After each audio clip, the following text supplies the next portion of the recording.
30岁女生挑战带着1万块从云南坐火车去新加坡，历时33天，穿越5国12城，实际花费9000多。现在就用一条视频大家讲清楚如何从云南坐火车去新加坡，既能花钱少还能玩得好。主要分为以下几个方面： 1. 行前准备， 2. 签证问题， 3. 交通路线， 4. 日常花费和游玩景点， 5. 关于住宿和石油 app。 首先是行前准备。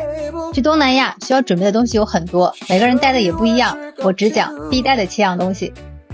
1. 现金， 2. 充电转换器， 3. Visa 卡， 4. 护照， 5. 护照包， 6. 东南亚通用流量卡， 7. 海关所。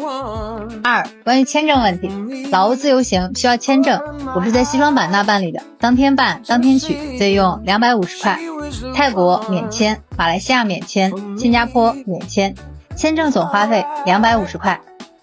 3. 关于交通路线，从云南的西双版纳出发，乘坐中老高铁到老挝的琅勃拉邦、万荣、万象，全程费用303块。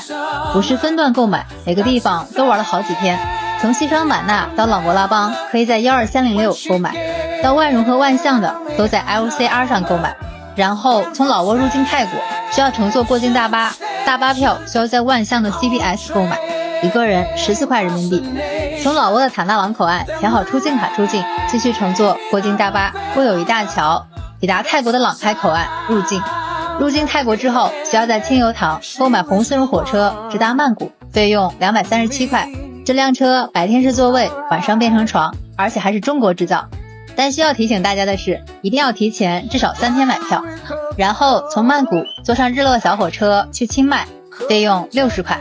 这趟车让我真的很难忘，对面是一位非常儒雅的阿瑞亚奶奶，完全看不出她已经79岁了，60年代就已经考取了研究生，一路上都在给我们分享她的生活。她告诉我们，女生不要有年龄焦虑，应该好好享受人生。伴着一路的好风光，我想这就是火车旅行的美好。最后从清迈花500人民币坐豪华大巴去普吉岛，虽然跟机票的价格差不多，但体验真的很好，包2顿餐食又送小零食，座椅还可以平躺，不赶时间的朋友真的很推荐。从普吉岛到和爱也是大巴440泰铢，从和爱坐火车到巴东五岔50泰铢。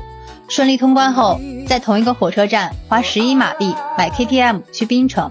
原本我们是打算从槟城坐火车去吉隆坡，但是我们在槟城玩的时候刚好遇见了3位华人朋友，其中一位刚好是吉隆坡人，他们也是来自驾游玩的，刚好可以带上我们去吉隆坡。到了吉隆坡之后，可以花12马币坐大巴去马六甲，从马六甲坐过境大巴入境新加坡，费用是41马币，而且可以直接送到市区，最后抵达花园城市新加坡。全程陆路出行，总花费约1500人民币。4. 日常花费和游玩景点，老挝、泰国和马来西亚物价比较便宜，基本上1天150是够用的，有时候还花不完。新加坡1天需要200，全程费用5000人民币左右。我们在老挝玩了8天，去琅勃拉邦体验清晨的布施，去稻田咖啡发呆，去普西山的山顶俯瞰整座小城，去万荣的户外撒花、高空滑索、洞穴漂流，去万象 City Walk， 接着去泰国待了12天，曼谷3天就是逛吃，咖喱肉蟹、冬阴功妈妈面、特色船面、猪肉打抛饭、芒果糯米饭，还有每天必喝1杯泰奶。我们在清迈待了5天，我真的太喜欢清迈了，这里真的超级适合旅居。每天好玩的活动也有很多，去塔佩门打卡喂鸽子，去古城闲逛，去寺庙冥想，去女子监狱体验泰式按摩，去喂大象，最后3天去普吉岛看日落，去皇帝岛肤潜，去海里撒花，去触摸小鱼，认识新朋友，还偶遇了彩虹，真的超级开心。或许这就是旅行的美好。然后一路南下来到马来西亚，我们在马来西亚安排了9天，3天的槟城体验了升旗山的小火车、猫咪沙滩、壁画街、娘惹博物馆。槟城的吃的也是多到数不过来，福建面、粿条、尖蕊、叉烧、猫山王榴莲真的都太好吃了。3天的吉隆坡，去了网红麦当劳，去吃了印度塔饼，去吃了肉骨茶。在吉隆坡的最后一天还遇到了他们的马来西亚日，在独立广场看到了很温馨的一幕，大虾席地而坐，谈笑风生。2天留给马六甲，马六甲虽然很小，但真的是我此行最喜欢的一个地方，有好喝的咖啡店，好吃的娘惹菜，还有课本上的东方十字路口、马六甲海峡，特别推荐去海上清真寺等日落，真的太美了。最后一站就是花园城市新加坡，我用了2天时间在市区闲逛，去了鱼尾狮，打卡了柯南的取景地，去了福康宁公园，看到了长满植物的大楼，还去了小印度。这一路上所有的一切都让我充满惊喜和挑战。如果大家有时间，我真的觉得可以这样走一次，深度的去体验，用心去感受。5. 关于住宿和使用 app， 我们大多是住青旅，人均50一晚，总共住宿30天。之所以选择青旅，一是因为便宜，2是也可以认识不同国家的小伙伴，而且我们选的青旅都很干净，环境很好，还带泳池和早餐，可以说性价比很高。